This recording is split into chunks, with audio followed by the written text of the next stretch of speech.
Pada tahun 2017, dunia sepak bola seolah berhenti bernafas sejenak. Bukan karena transfer besar, bukan karena skandal, tapi karena satu pertandingan yang menahan detak jutaan orang di seluruh dunia. Final Liga Champions, pertemuan dua raksasa dengan satu misi yang sama, menulis ulang sejarah. Di satu sisi ada Real Madrid, sang penguasa Eropa. Satu langkah lagi untuk menorehkan sesuatu yang belum pernah dilakukan siapapun sebelumnya di era modern, menjuarai Liga Champions 2 musim berturut-turut. Di sisi lain, berdiri Juventus, sang nyonya tua dari Turin. Tim yang sudah 21 tahun menunggu saat seperti ini. Mereka datang bukan hanya dengan taktik dan pertahanan legendaris, tapi juga keyakinan bahwa inilah waktunya untuk menghapus semua luka final-final sebelumnya. Di bawah asuhan arahan Massimiliano Allegri, Juventus tampil luar biasa di musim itu. Mereka hanya kebobolan 3 gol sepanjang perjalanan menuju final. Sebuah catatan yang menunjukkan ini bukan sekedar tim kuat. Ini adalah tembok yang nyaris tak bisa ditembus. Sementara itu, Real Madrid di tangan Zinedine Zidane tak kalah menakutkan. Cristiano Ronaldo sedang berada di puncak performa. Mereka bukan hanya ingin juara, mereka ingin menciptakan era baru dalam sejarah sepak bola modern. Dan malam itu di Cardiff, dunia berhenti untuk menyaksikan siapa yang akan menulis babak baru dalam buku sejarah Eropa. Malam itu bukan sekedar final, itu adalah pertarungan antara takdir dan ambisi. Dan untuk benar-benar memahami seberapa besar artinya, kita harus mundur sejenak, melihat bagaimana perjalanan dua tim ini menuju panggung terakhir yang menentukan segalanya. Real Madrid pada musim itu, skuad mereka di fase grup tak banyak yang berubah. Masih dengan Zinedine Zidane sebagai pelatih kepala, dan mayoritas pemain utama tetap sama seperti musim sebelumnya. Tambahan besar hanya ada 2, Alvaro Morata yang kembali dari Juventus seharga 30 juta euro, dan Marco Asensio yang baru pulang dari masa pinjaman di Espanyol. Zidane tidak mengubah banyak hal karena memang tidak perlu ada yang dirubah. Real Madrid adalah juara bertahan di Liga Champions musim sebelumnya. Mereka sudah punya fondasi yang kuat, yang dibutuhkan hanya penyegaran kecil bukan revolusi. Namun di sisi lain, Juventus justru mengalami perombakan besar-besaran. Massimiliano Allegri punya pekerjaan berat, membangun kembali sang nyonya tua dari awal. Musim panas itu, beberapa pemain penting meninggalkan klub. Dan yang paling besar tentu saja Paul Pogba, yang pindah ke Manchester United dengan nilai transfer 105 juta euro. Transfer itu menjadikannya pemain termahal di dunia saat itu. Belum cukup sampai di situ, Alvaro Morata, pasangan duet andalan Allegri bersama Tevez di Juventus, juga kembali ke Real Madrid setelah Los Blancos mengaktifkan klausul pembelian kembali senilai 30 juta euro. Kehilangan besar bagi Juventus, tapi Allegri tidak tinggal diam. Ia membalas dengan pembelian besar-besaran. Datanglah Gonzalo Higuain yang baru saja mencetak 36 gol bersama Napoli. Rekor gol terbanyak dalam satu musim Serie A. Juventus membayar 90 juta euro untuk mendatangkannya. Sebuah langkah yang jelas, Allegri ingin membuat pernyataan. Tapi pembelian tak berhenti di sana. Miralem Pjanic didatangkan dari AS Roma seharga 32 juta euro. Marco Bacca, talenta muda berbakat dari Dinamo Zagreb, dibeli seharga 23 juta euro. Medi Benatia bergabung dari Bayern Munich. Dani Alves datang secara gratis dari Barcelona. Dan Juan Cuadrado yang sebelumnya hanya pinjaman kini dipermanenkan oleh Juventus. Tiba-tiba klub asal Turin itu berubah total. Bukan sekedar kuat di atas kertas, mereka punya pengalaman, kualitas, dan kedalaman skuad di puncak karir. Dengan dua tim besar yang sudah siap, fase grup Liga Champions pun dimulai. Bagi Real Madrid, perjalanan tidak sepenuhnya mulus. Pada laga pertama, mereka menjamu Sporting Lisbon. Meskipun mendominasi penguasaan bola dan menciptakan banyak peluang, mereka dikejutkan oleh gol Sporting Lisbon. Hingga akhirnya pada menit ke-89, datang sang penyelamat, seperti biasa, Cristiano Ronaldo. Tendangan bebasnya menembus gawang, membawa Madrid menyamakan kedudukan. Dan hanya 5 menit kemudian, Alvaro Morata mencetak gol di masa injury time. Kemenangan diraih meski dengan susah payah. Pertanyaan soal performa sempat muncul. Tapi 3 poin tetap 3 poin. Laga berikutnya mempertemukan mereka dengan Borussia Dortmund, tim yang sebelumnya mencetak 6 gol ke gawang Legia Warsaw. Sekali lagi Real Madrid tampil tidak terlalu meyakinkan. Namun begitulah awal dari perjalanan menuju final. Sebuah awal yang mungkin tidak sempurna, tapi cukup untuk menyalakan mesin klub terbesar di Eropa. Ronaldo dan Varane sama-sama mencetak gol, sementara Pierre-Emerick Aubameyang membalas untuk Dortmund. Namun ketika pertandingan tampak akan berakhir dengan kemenangan Real Madrid di Jerman, André Schürrle muncul dan mencuri 1 poin untuk Dortmund. Real Madrid menebus hasil imbang itu dengan kemenangan 5-1 atas Legia Warsaw yang sedikit mengangkat semangat tim. Tapi di matchday keempat, saat mereka bertandang ke Polandia, kejutan terjadi. Pertandingan berakhir imbang 3-3. Real Madrid kemudian menang lagi saat menghadapi Sporting Lisbon di laga berikutnya. Namun pada laga terakhir grup, mereka kembali ditahan imbang 2-2 oleh Dortmund di Santiago Bernabeu. Hasil itu membuat Real Madrid finish di posisi kedua dengan 12 poin, 3 kemenangan dan 3 hasil imbang. Tertahan 2 poin di belakang Borussia Dortmund yang memuncaki klasemen. Dan saat itu banyak yang menganggap hal ini akan jadi masalah besar. Masalahnya begini, pada format Liga Champions yang lama, tim yang finish di posisi kedua di fase grup akan mendapat undian lebih berat di babak 16 besar karena harus menghadapi juara grup lain. Meski begitu, Madrid tetap lolos dari grup walaupun banyak tanda tanya soal performa mereka. Sementara itu di sisi lain, Juventus tampil hampir sempurna. Tim asuhan Allegri berada di grup sulit, berisi Sevilla, Olympique Lyon, dan Dinamo Zagreb. Mereka memang diunggulkan untuk lolos, tapi tetap harus membuktikan diri di lapangan. Dan mereka melakukannya dengan meyakinkan. Setelah bermain imbang 0-0 melawan Sevilla di laga pertama, 3 rekrutan baru langsung menunjukkan taringnya. Gonzalo Higuain, Pjanic, dan Dani Alves semuanya mencetak gol dalam kemenangan 4-0 atas Dinamo Zagreb. Setelah itu Juventus menang tandang ke Olympique Lyon, lalu imbang di pertemuan kedua di Allianz Stadium. Namun pada 2 laga terakhir di fase grup, mereka mengalahkan Sevilla dan Dinamo Zagreb, menyelesaikan tugas pertama mereka dengan gemilang, lolos sebagai juara grup. Berbeda dengan Real Madrid, posisi puncak itu membuat Juventus akan menghadapi undian yang lebih ringan di fase gugur. Sementara itu, Real Madrid harus bersiap menghadapi undian yang sulit. Lawan mereka adalah Napoli, tim berbahaya yang tampil gemilang di fase grup. Real Madrid harus bermain leg pertama di kandang, dan pada masa itu aturan gol tandang masih berlaku. Artinya bila Napoli mencetak gol di Bernabeu, Real Madrid akan berada dalam situasi berbahaya. Dan benar saja, hanya 8 menit setelah kick off, Lorenzo Insigne mencetak gol indah dari jarak jauh. Napoli unggul. Namun seperti biasa Real Madrid tidak tinggal diam. Hanya 10 menit kemudian Karim Benzema menyamakan kedudukan. Babak kedua pun menjadi milik lini tengah Real Madrid. Toni Kroos dan Casemiro mencetak gol, membalikkan keadaan menjadi 3-1 untuk Real Madrid di leg pertama. Tetapi pekerjaan mereka belum selesai. Jika Napoli menang 2 gol tanpa balas di leg kedua, maka sang juara bertahan akan tersingkir.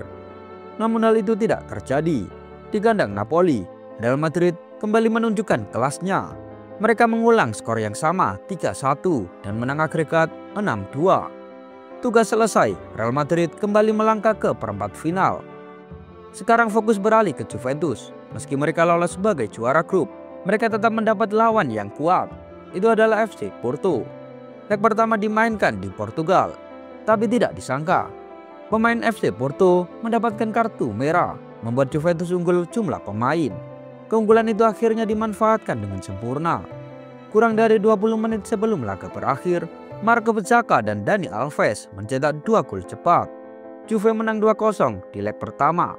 Di leg kedua di Turin, pemain Porto kembali mendapatkan kartu merah hanya 5 menit sebelum babak pertama usai. 2 menit kemudian Paulo Dybala mencetak gol lewat penalti. Skor akhir agregat 3-0 dan Juventus lolos ke babak 8 besar. Disinilah segalanya mulai memanas. Undian perempat final mempertemukan 2 raksasa dengan 2 cerita besar. Real Madrid menghadapi lawan yang sangat mereka kenal, Bayern Munich. Namun kali ini berbeda. Yang membuat laga ini semakin menarik adalah sosok di bangku pelatih Bayern, Carlo Ancelotti. Pria yang dulu membawa La Decima ke Real Madrid dan orang yang memberi Zidane kesempatan belajar sebagai asistennya. Guru dan murid pun bersiap berhadapan di panggung Eropa. Ini bukan sekedar reuni antara Zidane dan Ancelotti. Pertemuan ini adalah ujian sesungguhnya. Sebuah kesempatan bagi Zidane untuk menaklukkan sosok yang dulu memberinya peluang besar dalam karirnya. Namun situasinya tidak semudah itu. Zidane dan tim Real Madridnya punya masalah. Mereka memang menang, tapi bintangnya tidak tampil seperti yang diharapkan. Menjelang perempat final, Cristiano Ronaldo baru mencetak 2 gol di Liga Champions musim itu. Dan konteksnya lebih buruk lagi. 2 gol itu ia cetak hanya di 2 laga pembuka babak grup. Artinya ia gagal mencetak gol dalam 6 pertandingan beruntun. Dan kini melawan Bayern di Allianz Arena, Zidane sangat membutuhkan sang mega bintang tampil dalam performa terbaiknya. Tekanannya luar biasa besar, dan tekanan seperti inilah yang membedakan pemain biasa dengan pemain hebat. Sejak peluit awal, Bayern tampil mendominasi.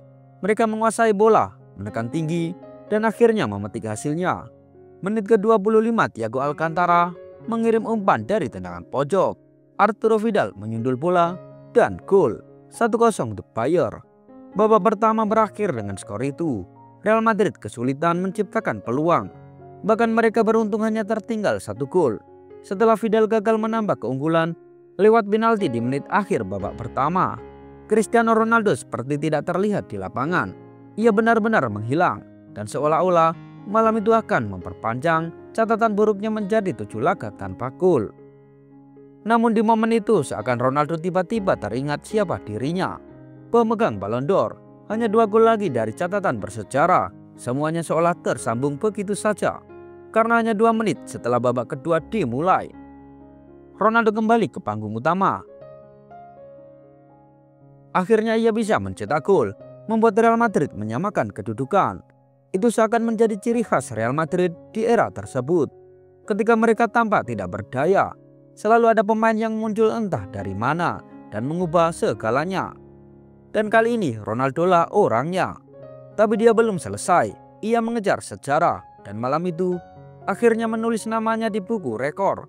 2 golnya bukan hanya membawa Madrid menang 2-1 di Allianz Arena, tetapi juga membuat Cristiano Ronaldo menjadi pemain pertama dalam sejarah Liga Champions yang mencapai 100 gol di kompetisi tersebut. Keunggulan bagi Real Madrid. Dan yang lebih penting, 2 gol tandang di salah satu stadion terberat di Eropa. Namun di leg kedua semuanya berbalik arah. Pertandingan di Santiago Bernabeu berubah menjadi kekacauan total. Awalnya tampak tenang. Babak pertama berakhir tanpa gol. Tapi di babak kedua Robert Lewandowski mengeksekusi penalti dan membawa Bayern unggul 1-0. Ketegangan memuncak. Ronaldo kembali mencetak gol untuk menyamakan kedudukan 1-1. Namun hanya 2 menit berselang, bencana datang. Sergio Ramos mencetak gol ke gawangnya sendiri. Bayern 2, Real Madrid 1. Kini Bayern juga punya 2 gol tandang di Bernabeu. Pertandingan pun harus dilanjutkan ke babak tambahan. Suasana tegang, taruhannya sangat besar. Dan momen seperti ini hanya untuk pemain terbesar. Cristiano Ronaldo kembali menjadi pembeda. Ia mencetak 2 gol tambahan, menyempurnakan hat-tricknya malam itu. Marco Asensio menambah 1 gol lagi, menutup pertandingan dengan skor 4-2 untuk Real Madrid. 6-3 secara agregat. Sebuah malam luar biasa. Real Madrid melaju ke semifinal setelah perempat final yang penuh drama dan emosi. Lalu sorotan beralih ke Turin karena di sana juga terjadi kisah yang epik. Tapi dengan cerita yang sangat berbeda. Juventus juga mendapat lawan yang berat di Allianz Stadium. Namun Massimiliano Allegri dan anak asuhnya punya rencana besar. Ini bukan sekedar pertandingan untuk menang. Ini tentang mengirim pesan ke seluruh Eropa bahwa sang nyonya tua telah kembali. Dan di leg pertama itu Juventus tampil luar biasa. Paulo Dybala mencetak 2 gol. Chiellini menambah 1 lagi. Juventus 3, Barcelona 0. Bukan hanya soal hasil, tapi bagaimana Juventus berhasil menahan trio yang sangat mematikan dari Barcelona, Messi, Neymar, dan Suarez. Itu adalah pertunjukan bertahan yang luar biasa. Namun pekerjaan mereka belum selesai karena lawannya adalah Barcelona, tim yang baru saja melakukan comeback paling gila dalam sejarah. Di babak 16 besar, Barcelona kalah 0-4 dari PSG di Paris. Tapi di Camp Nou mereka melakukan keajaiban, menang 6-1, menjadi tim pertama dalam sejarah Liga Champions yang mampu membalikkan defisit 4 gol. Jadi meski tertinggal 3 gol dari Juventus, banyak yang masih percaya Barcelona bisa melakukannya lagi. Namun inilah yang tidak disadari banyak orang. Juventus kali ini bukan tim biasa. Mereka dibangun dengan prinsip khas Italia. Bertahan adalah segalanya. 3 bek tangguh di belakang, Bonucci, Chiellini, dan Barzagli. Tembok beton yang mustahil ditembus. Barcelona akhirnya merasakannya sendiri. Leg kedua berakhir tanpa gol 0-0. Dan dengan agregat 3-0, Juventus melaju ke semifinal tanpa kebobolan 1 gol pun dari Barcelona dalam 2 pertandingan. Kini jalannya semakin terbuka, baik Madrid maupun Juventus tahu persis apa misi mereka. Mereka sama-sama mengincar satu hal, itu adalah tahta tertinggi di Eropa. Real Madrid mendapatkan undian yang lebih berat dan cukup familiar. Di semifinal mereka harus berhadapan dengan rival sekota, Atletico Madrid, tim yang sama yang sudah mereka kalahkan di 2 final sebelumnya, tahun 2014 dan 2016. Faktanya Real selalu berhasil mengalahkan atau menyingkirkan Atletico dari Liga Champions selama 3 musim berturut-turut sebelum musim ini. Dan tim Atletico yang satu ini datang dengan satu tujuan, balas dendam. Namun sebelum memikirkan itu, mereka harus berhadapan dengan Real Madrid yang saat itu punya Cristiano Ronaldo dalam performa gila-gilaan. Sama sekali tidak akan mudah, dan pada akhirnya Ronaldo sekali lagi menjadi pembeda. Satu lagi hat-trick, 2 kali berturut-turut mencetak hat-trick di babak knockout Liga Champions. Ronaldo benar-benar sedang dalam misi. 3 golnya membuat Atletico nyaris tak punya peluang untuk bangkit. Meski kalah 2-1 di Wanda Metropolitan, Real sudah memastikan langkah mereka. Untuk kedua kalinya secara beruntun, Real Madrid melangkah ke final Liga Champions.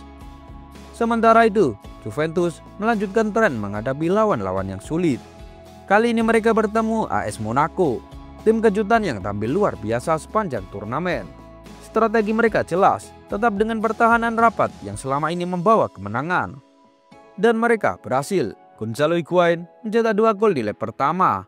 Lalu Juventus menutup leg kedua dengan kemenangan 2-1 di Turin. Agregat 4-1, dan untuk kedua kalinya dalam 3 tahun, si Nyonya tua kembali ke final. Dan akhirnya semua sudah siap. Panggung terbesar Eropa menunggu. Namun secara berbicara lain, Real Madrid membawa kutukan sendiri. Belum pernah ada tim yang mampu menjuarai Liga Champions 2 kali berturut-turut dalam era modern. Sementara Juventus juga punya beban berat. Dari 4 final sebelumnya, mereka kalah semuanya. Zidane akan menghadapi mantan klubnya. Semua sudah siap di Cardiff. Dan pada tanggal 3 Juni 2017, dunia sepak bola disuguhkan pertunjukan luar biasa. Sejak peluit awal, kedua tim langsung bermain terbuka. Terlihat jelas bahwa ini bukan laga yang akan berjalan kaku atau membosankan. Gol pasti akan datang, tinggal menunggu waktu. Dan pada menit ke-20 di pertandingan terbesar musim itu, Cristiano Ronaldo membuka skor 1-0 untuk Real Madrid. Ia melakukan dalam 20 menit apa yang trio MSN Barcelona gagal lakukan dalam 180 menit, menembus pertahanan Juventus. Tapi klub asal Turin ini bukan hanya kuat di belakang, mereka juga punya pemain-pemain tajam di depan yang bisa menciptakan peluang dari situasi apapun. Nama-nama seperti Paulo Dybala, Gonzalo Higuain, dan tentu saja Mario Mandzukic, pemain yang akhirnya menyamakan kedudukan. Sebuah tendangan salto menakjubkan dari sudut yang hampir mustahil. Gol spektakuler. Skor 1-1 menit ke-30. Kedua tim sama-sama mencetak gol dan babak pertama berakhir imbang. Tapi semua tahu pertandingan ini masih punya banyak gol yang menunggu. Juventus terus mencoba menekan, tapi beberapa menit setelah babak kedua dimulai, Real Madrid mulai menunjukkan kelasnya, terutama di lini tengah. Toni Kroos, Modric, dan Casemiro benar-benar menguasai permainan. Dengan pertahanan Juventus yang bermain rendah, Casemiro mencoba peruntungan dari jarak jauh. Dan boom, bola membentur pemain lawan, berbelok arah dan masuk ke gawang Juventus. 2-1 untuk Real Madrid. Gol itu memaksa Juventus keluar menyerang. Mereka harus bereaksi atau sejarah 2015 akan terulang. Namun justru di saat itu Real Madrid memberi pengingat betapa mematikannya mereka di panggung besar. Sebelum Juventus sempat memahami apa yang baru saja terjadi, mereka kebobolan lagi. Cristiano Ronaldo kembali mencetak gol. Itu adalah gol ke-12 Ronaldo di turnamen ini. Luar biasa untuk pemain yang hanya punya 2 gol ketika masuk babak perempat final. Real Madrid seperti menginjak pedal gas. Juventus mulai kewalahan, tidak peduli apa yang mereka coba lakukan. Semuanya terasa tak cukup. Real Madrid terus menyerang, menjaga ritme, dan menekan lawannya tanpa ampun. Dan keadaan makin buruk bagi Juventus setelah Juan Cuadrado mendapat kartu kuning kedua karena pelanggaran pada Sergio Ramos. Ia diusir dari lapangan. Tak lama kemudian Marco Asensio masuk dan menambah gol keempat. Pertandingan berakhir dan malam itu sejarah benar-benar tertulis di langit Cardiff. Real Madrid di bawah sentuhan magis Zinedine Zidane menorehkan sesuatu yang bahkan tim-tim terbesar di Eropa hanya bisa impikan. 2 kali juara berturut-turut, sebuah prestasi yang tak pernah tercapai sejak Liga Champions berganti format modern. Mereka menembus batas sejarah, mematahkan kutukan, dan menegaskan satu hal kepada dunia, bahwa mereka adalah raja Eropa yang sesungguhnya. Cristiano Ronaldo kembali jadi pusat segalanya, dan tidak lupa ketenangan dan mental semua pemain Real Madrid yang diuji untuk momen-momen besar. Bahkan Zidane sendiri di tahun keduanya sebagai pelatih utama membuktikan bahwa ia bukan sekedar legenda di lapangan, tapi juga arsitek kejayaan di tepi garis lapangan. Sementara di sisi lain Juventus menutup musim itu dengan kepala tertunduk. Bukan karena mereka lemah, tapi karena mereka telah memberi segalanya, namun takdir berkata lain. Kekalahan itu menjadikan mereka tim pertama dalam sejarah yang kalah di 5 final Liga Champions. Sebuah luka pahit yang hanya bisa dirasakan oleh tim yang terus berjuang untuk mimpi besarnya. Dan di tengah gemuruh pesta Real Madrid, seluruh dunia tahu satu hal, bahwa malam itu kita semua baru saja menyaksikan sejarah lahir di depan mata. La Duodecima, gelar ke-12 Real Madrid, simbol dominasi, kesempurnaan, dan mental juara yang tak tertandingi. Namun di balik semua angka dan trofi, ada hal yang lebih dalam dari sekedar kemenangan. Ada kisah perjuangan, kegigihan, dan air mata. Dan itulah alasan kenapa sepak bola selalu lebih dari sekedar permainan. Itu adalah cerita tentang ambisi, pengorbanan, dan keabadian. Dan buat kalian yang masih bertahan sampai detik ini, terima kasih sudah bernostalgia bersama kami. Karena setiap kisah seperti ini, setiap gol, setiap sorak, setiap air mata adalah bagian dari sejarah yang membentuk cinta kita pada sepak bola. Dan sebelum kita menutup cerita kali ini, jangan lupa untuk tekan tombol like, subscribe, dan nyalakan loncengnya karena di Bola Story kita bukan cuma menonton sepak bola, kita menghidupkannya kembali. Sampai jumpa di cerita berikutnya, di mana sejarah kembali ditulis dan emosi kembali berbicara. Inilah Bola Story, tempat di mana sepak bola menjadi kisah yang abadi.